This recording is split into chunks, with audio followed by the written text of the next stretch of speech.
Hey, it's Kyle here, and as you might guess from the title of this video, I'm going to be talking about being an extra on the Hunger Games Mockingjay Part 1. It's definitely one of the more cool and unique experiences in my life. I gave a really detailed rundown of my experience on Project Nerdy. We did a live show on that YouTube channel where we talked about my experiences being an extra, and the other members of that channel kind of our impressions of the movie in general. So if you'd like to check out that live show, I'll put the link somewhere up here and also in the description box below. So if you want a more detailed rundown of my experience of being an extra, check that out. So basically how it all came about, if you're not familiar, the Hunger Games Mockingjay filmed in the Atlanta area. And the big newspaper in Atlanta is the Atlanta Journal-Constitution, and Georgia's become a major filming site in recent years. So they have kind of an entertainment blog on the website where they constantly post notices about movies or TV shows that are looking for extras. And I really always just ignore this. I've never really been into acting or drama. The few times I had to do plays in church and school, I hated it. But when I saw the notice go out for the Hunger Games, I decided to apply because I'm a huge fan of the books, and I thought it'll be cool that I can just say, hey, I applied to be an extra. And one of the reasons I applied was the description of what they were looking for really matched up with my physical appearance. They were looking for tall, slender male and females, 20s, 30s, real pale skin, not much of a tan, no visible tattoos, short hair. So everything kind of matched up with my physical appearance. I thought, hey, I'll apply, but I don't think I'll get it. Well, I was shocked later that day to get a call from the extras casting department asking me to come down to their wardrobe area to get a quick costume fitting, which I did. That was a really unique experience. And when I got down there, I found out I'd been cast as an extra for a citizen of District 13. So basically, my filming experience, I ended up and was only on set for a couple days. I had the chance to film more. I could have filmed about 10 or 15 days, but my work schedule just didn't really match up. And there was a couple times they filmed that I had a chance to do it, but I passed up for a couple reasons, which I'll mention later. But basically, a couple things before I get into what I actually did there.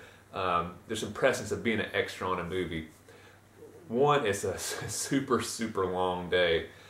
So my longest day on set, the extras had to get to the extras parking lot, which is off-site compared to where we were filming, by between 4:30 and 5 a.m.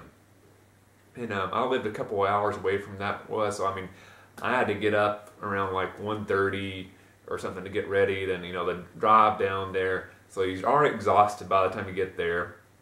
Then that day, for a variety of reasons, the shuttle buses they got to come pick up the extras to take us to the filming site was running late, so we ended up and just stood in a cold parking lot for an hour. And this was during one of the coldest winters on record in Georgia, so we were all freezing.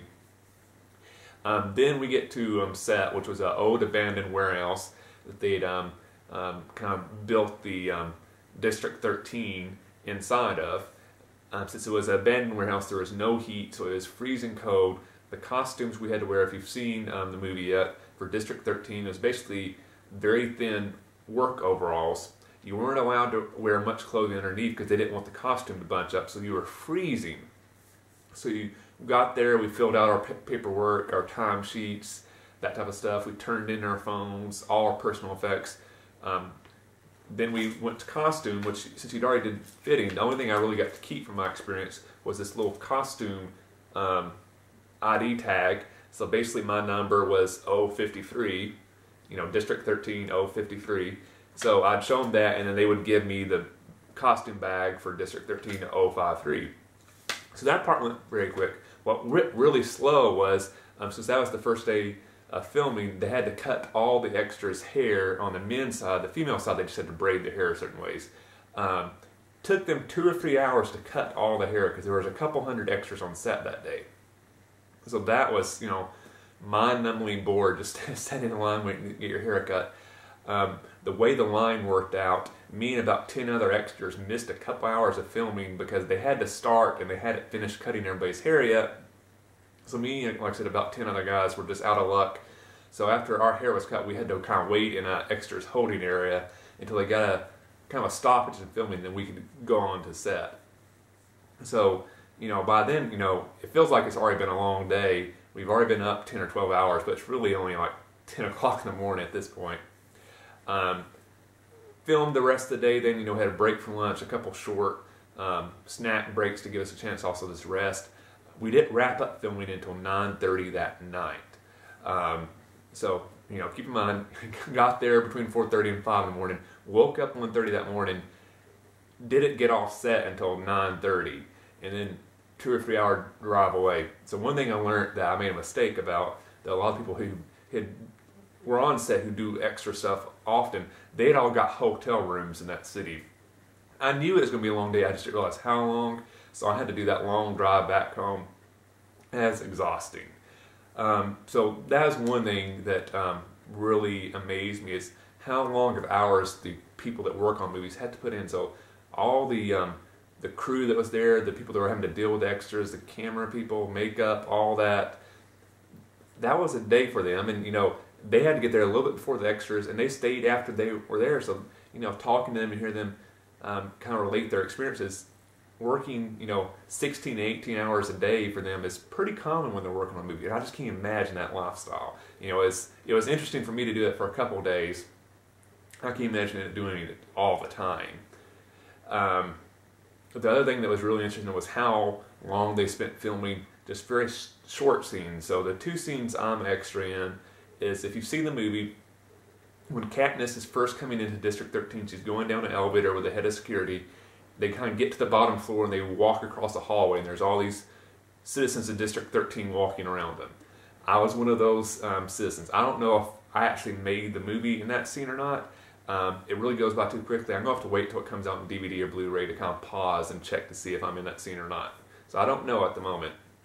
So that little scene that was in the movie for maybe 5 seconds, we filmed on like 5 or 7 hours, something like that, because they filmed it from every single possible angle. They did some versions of it where she was actually speaking dialogue or she was walking. Other times they did it with no dialogue. Like, every single angle you could think of them filming it from, they tried to see which would work best. So you basically, you'd start at one point, they kind of told you which direction to walk. The main actors would walk across, you'd walk, 10 seconds, stop, reset, go back to your spot, do it again. It was exhausting. Like I said, again, you're freezing cold, you're walking on concrete.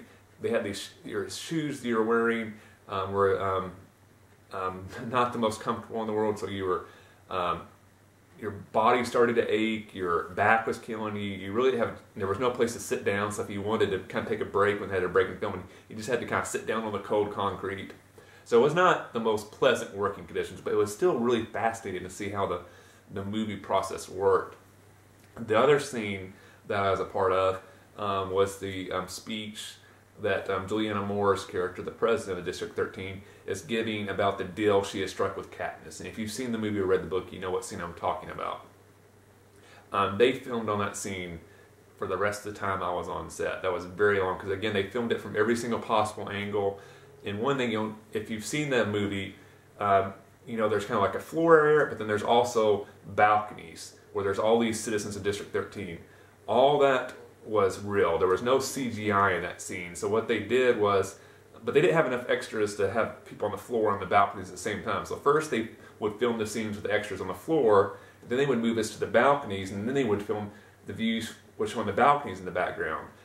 So I probably stood in 5 or 6 different possible locations during that process, filming in each spot, 2 or 3 hours. Really, again, was fascinating to see how it worked. How they had to take a break between every time they shot to fix the main actor's hair to make sure it matched up identically to how it was in previous scenes, so there was no problems with continuity. It was a really fascinating process. So for somebody that's never really had a desire to do acting, it was really just neat to kind of get a sneak peek of how a big Hollywood blockbuster is made. And then for a nerd who loved the Hunger Games, it was amazing for me now to be able to say, I was a small part of this great franchise. So it was awesome, a great experience. If you have any questions for me about being an extra on the movie, please let me know in the comment section below. Again, if you'd like to see a more detailed description and my opinions on the movie, check out that live show link that I mentioned earlier from Project Nerdy.